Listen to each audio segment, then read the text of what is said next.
Nous allons ouvrir la parole avec vous ce matin, mes frères et sœurs.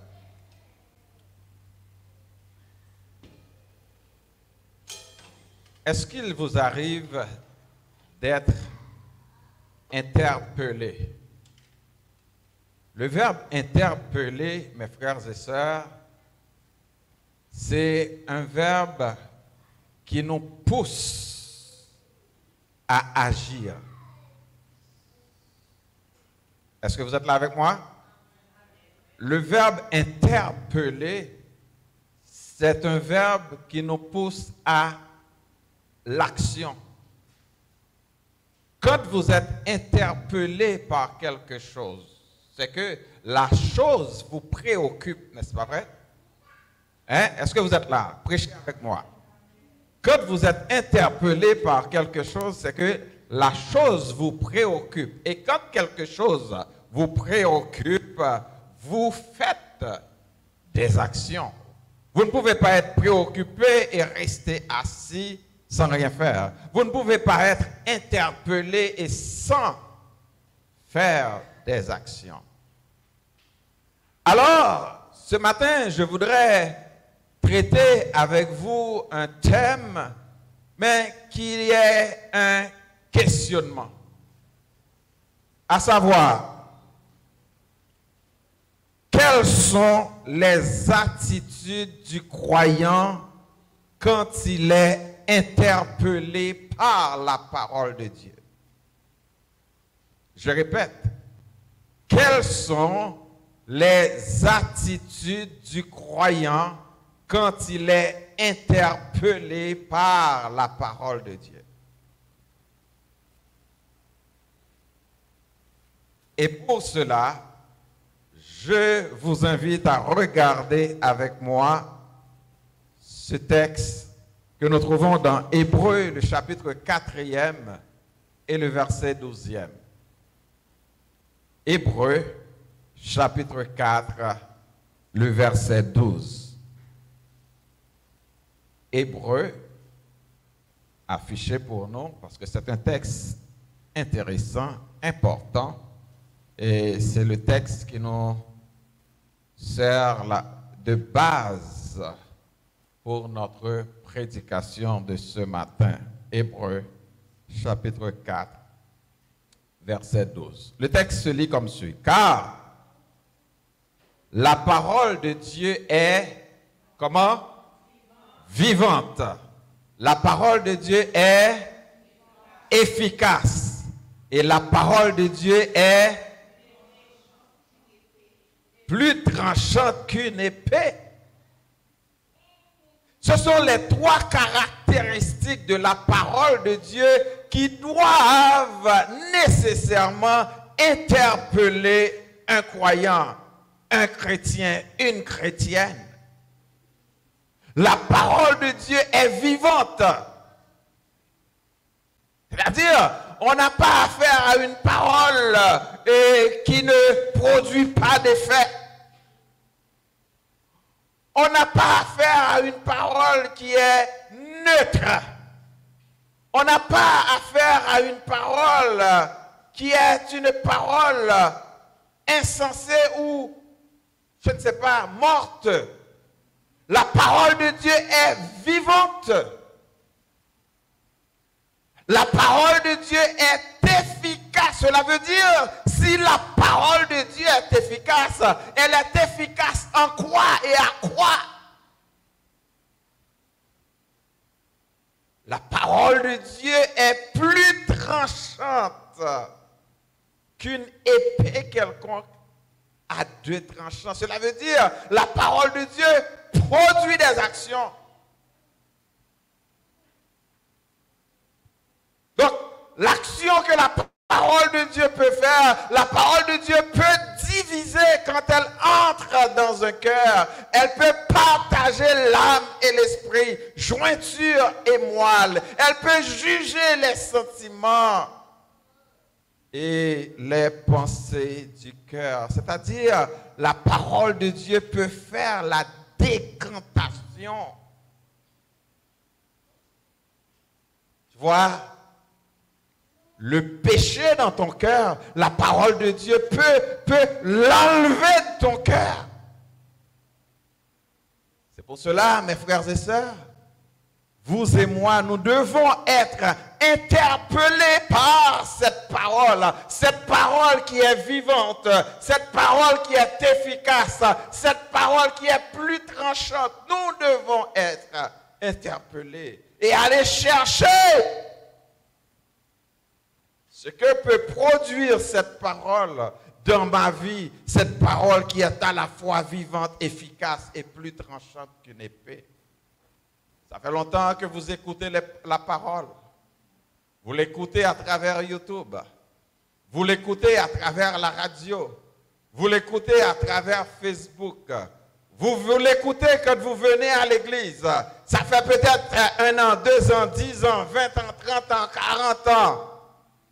Cette parole qui est vivante, cette parole qui est efficace, cette parole qui est plus tranchante que l'épée, qu'est-ce qu'elle a produit dans votre cœur? Est-ce que vous aviez déjà été interpellé par cette parole pour dire, bon, attention. Attention. Cependant, revenons à notre question. Quelles sont les attitudes? Remarquez, je dis les attitudes. Je n'ai pas dit l'attitude. Parce qu'on ne peut pas avoir une seule attitude quand on écoute la parole, quand on est interpellé par la parole de Dieu.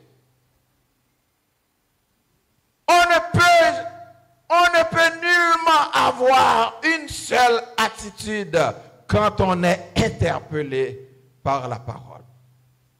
Le jour où j'ai accepté le Seigneur comme mon Seigneur et mon Sauveur, je l'ai toujours dit ici, j'avais 9 ans. J'avais 9 ans.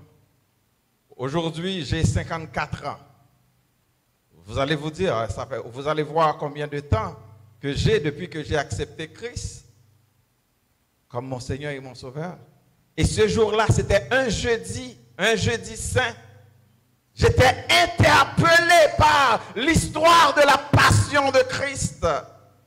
Et je me rappelle encore comme aujourd'hui, je suis accouru devant la chair avec des larmes aux yeux pour accepter Christ comme mon Seigneur, comme mon Sauveur, parce que j'étais interpellé par cette parole.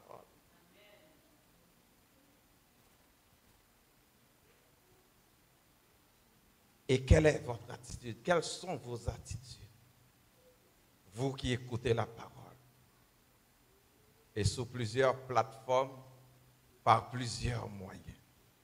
La première attitude, normalement, que le croyant devrait avoir après avoir écouté la parole, c'est une attitude d'écoute réceptive. Écrivez ça. C'est une attitude d'écoute réceptive. Il y a des gens qui écoutent pour écouter. Il y a des gens qui écoutent, mais la parole entre d'une oreille et sort d'une autre oreille. Il y a des gens qui écoutent, mais la parole contourne son oreille et emportée par le vent. Mais là, nous vous disons ce matin, la première attitude que vous devez avoir, que tu dois avoir si je veux parler à chacun de vous en particulier, c'est une attitude d'écoute réceptive. Quand tu écoutes, tu reçois. Maintenant, quand tu reçois quelque chose, qu'est-ce que tu vas faire avec? Écoutons ce que la parole de Dieu nous dit dans Jacques chapitre 1er, le verset 22. Jacques chapitre 1er, le verset 22. Mettez en pratique la parole. Quand on reçoit, c'est la première chose. On reçoit pour mettre en pratique. On reçoit pour mettre en pratique. Quand tu reçois la parole, est-ce que tu la mets en pratique? Et ne vous bornez pas à l'écouter. Cela veut dire, Ne cherche pas à vous borner. Il y a certaines paroles que je ne vais pas entendre. Paroles ça n'est pas bon pour moi. Donc paroles ça n'a pas fait sens pour moi. Paroles ça n'a pas intéressé. Dès que parole là, il pas fait sens pour vous. Dès que parole ça, il touche un péché qui est dans la vie. Dès que parole ça, il touche un comportement qui pas bon, qui est dans la vie.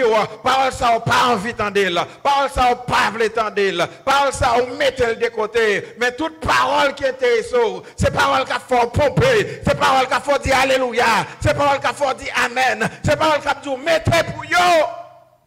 Et depuis le toucher la vie, il n'est pas bon pour vous. La parole de Dieu nous dit, ne vous bornez pas à l'écouter. Nous pas pour entendre la parole de Dieu par sélection. On sélectionne ce que je veux entendre. Dans Jean chapitre 6, le Seigneur parlait à un groupe, à une foule même. Arrivé à un certain moment, dans les versets 60 et suivants, ils vont dire, quelle parole ça du papa, qui est-ce qui est capable d'entendre? Et ils ont commencé à aller. Cette parole est dure, qui peut l'écouter? Mais pourtant, on remettant des paroles de délivrance, on remettant des paroles de guérison, on remettant des paroles de mariage, on remettant des paroles de mariage, mais une parole qui pourrait toucher le cœur, qui pourrait le moyen d'amour, qui pourrait le moyen de la vie, parole ça qui pourrait le transformer là, ou dit non, ce n'est pas pour moi. La parole de Dieu nous dit, ne vous bornez pas à l'écouter, en vous trompant vous-même par de faux raisonnements. Quand vous vous bornez à écouter la parole de Dieu, vous allez avoir des raisonnements pour ne pas l'écouter. Des raisonnements des fois philosophiques, des raisonnements qui semblent pour vous être des raisonnements logiques. Cependant, mes frères et sœurs, si jamais tu avais cette attitude d'écoute réceptive de la parole, tu dois avoir cette attitude de réceptivité, une réceptivité active lorsque vous écoutez la parole de Dieu. Une réceptivité active signifie qu'il ne doit pas être seulement entendre les mots, mais de recevoir dans son cœur avec l'intention de les appliquer dans sa vie quotidienne. Une écoute réceptive implique une posture humble et ouverte, prête à être transformée par la vérité de Dieu. Voilà une bonne attitude. Est-ce que vous écoutez la parole de Dieu avec humilité,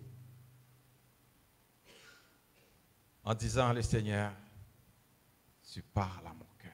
Souvent les gens, j'ai toujours fait la différence entre être béni par la parole et être édifié par la parole. Tout le monde peut être béni, même Satan le diable peut être béni par la parole de Dieu. Mais tout le monde ne peut pas être édifié. Parce que quand on est édifié par la parole de Dieu, mes frères et sœurs, on est transformé. Il y a quelque chose qui change. On n'est plus la même personne. On n'est plus la même personne. La parole de Dieu change. La parole de Dieu transforme. Et on verra ça plus tard. La première attitude vis-à-vis de la parole de Dieu, c'est une écoute réceptive. Non seulement la parole, on doit avoir une écoute réceptive qui est la première attitude à adopter quand on écoute la parole, mais la deuxième, toute écriture est inspirée de Dieu. Une remarque. Est-ce que toute écriture ici est au pluriel ou au singulier? Regardez sur les tableaux. Au singulier. C'est-à-dire, il ne s'agit pas de toutes les écritures. Il y a beaucoup d'écritures. Mais là, il s'agit de la parole de Dieu. Cette parole qui est inspirée de Dieu, comment elle est? Elle est utile pour enseigner, pour convaincre, pour corriger, pour instruire dans la justice, afin que l'homme et la femme de Dieu soient accomplis et propres à toute bonne œuvre. Vous voyez, quand on est soumis par rapport à la parole de Dieu, cette parole qui est inspirée de Dieu, elle est utile pour enseigner. Est-ce que tu te laisses enseigner par la parole de Dieu? Celui qui se laisse enseigner par la parole de Dieu, il fait preuve de soumission pour dire, donc je dois écouter ce qu'il a à dire. Et c'est ton cœur qui est ouvert. Ce n'est pas ton raisonnement qui est ouvert. Ce n'est pas ta raison qui est ouverte. Mais c'est ton cœur. Tu laisses la parole pénétrer ton cœur. Et là, il y a un grand théologien du nom de Spurgeon. Grand théologien. Il dit, quand je vais à l'église, il demande au Seigneur de parler à son cœur. Mission par rapport à la parole de Dieu qui fait que Jodia, l'aime chita, l'aime campon côté moun katande. C'est ma soumission à la parole de Dieu. Quand tu es soumis à la parole de Dieu, tu donnes la possibilité à Dieu de te parler, de t'inspirer. La soumission à la parole de Dieu signifie accepter son autorité dans sa vie.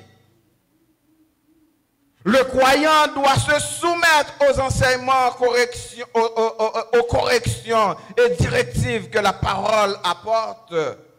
Cette soumission est une reconnaissance de Dieu. C'est une reconnaissance que Dieu, par sa parole, sait qu'il a le meilleur pour nous et nous guider vers la vie juste et accomplie. Nous devons nous soumettre à la parole de Dieu. Quelle que soit la personne qui prêche devant vous, c'est sûr et certain. Si tu es soumis par rapport à cette parole, tu vas trouver un message pour ta vie. Ou pas capable de sortir vide si ou vient l'église. Ça c'est sûr et certain, mes frères et sœurs. Ou pas capable de pas prendre rien en sortant d'ici. Si jamais vous êtes entré avec une attitude de soumission, ou pas capable de pas joindre.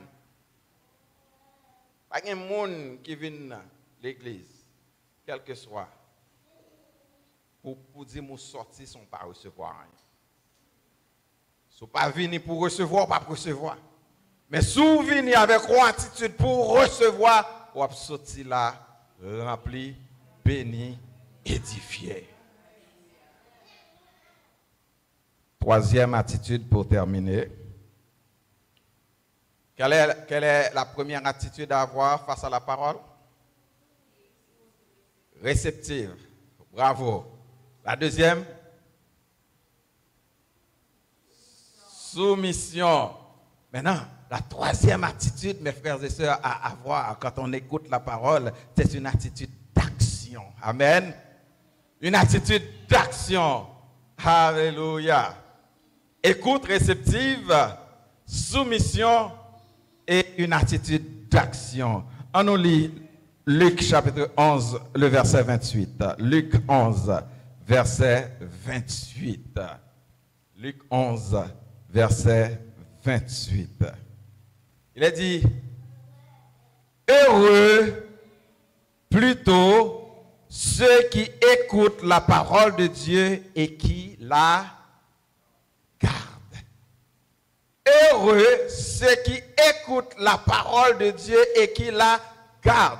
Le verbe garder ici, c'est ça le verbe, c'est ce qui exprime l'action que nous allons produire par rapport à l'écoute de la parole de Dieu. Le verbe garder signifie pratiquer. Le verbe garder ici, mes frères et sœurs, signifie pratiquer. Dans le psaume 1er, on lit « Heureux l'homme qui ne marche pas selon le conseil des méchants, qui ne s'arrête pas sur la voie des pécheurs, qui ne s'assied pas en compagnie des moqueurs, mais qui trouve son plaisir dans la loi de l'Éternel et qui la médite jour et nuit. » Qu'est-ce qui arrive avec cette personne? Il est comme un arbre planté près d'un courant d'eau qui donne son fruit en sa saison et dont le feuillage ne se flétrit point. Tout ce qu'il fait lui réussit. Il n'en est pas ainsi des méchants qui sont comme la paille que le vent dissipe. C'est pourquoi ni les pécheurs.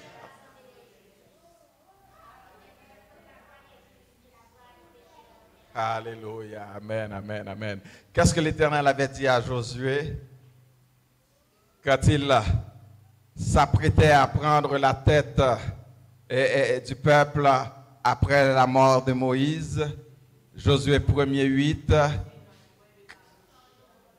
Médite-le jour et nuit, car c'est là que tu auras du succès dans tes entreprises. C'est alors que tu réussiras. Mais remarquez, mes frères et sœurs, dans ce texte, il dit que ce livre de la loi ne s'éloigne point de ta bouche. Le ne point est différent que le ne pas. Il y a une profondeur dans le ne point, mes frères et sœurs. Mais après le ne point, il va dire pour agir fidèlement selon tout ce qui y est écrit. Et c'est alors que tu auras du succès dans tes entreprises. C'est alors que tu réussiras. L'action, mes frères et sœurs, produit la réussite. L'action par rapport à la parole de Dieu produit du succès. La réponse finale à la parole de Dieu est l'action. Le croyant doit mettre en pratique les enseignements de la parole dans tous les aspects de sa vie. Cela inclut l'obéissance aux commandements de Dieu, la démonstration de son amour.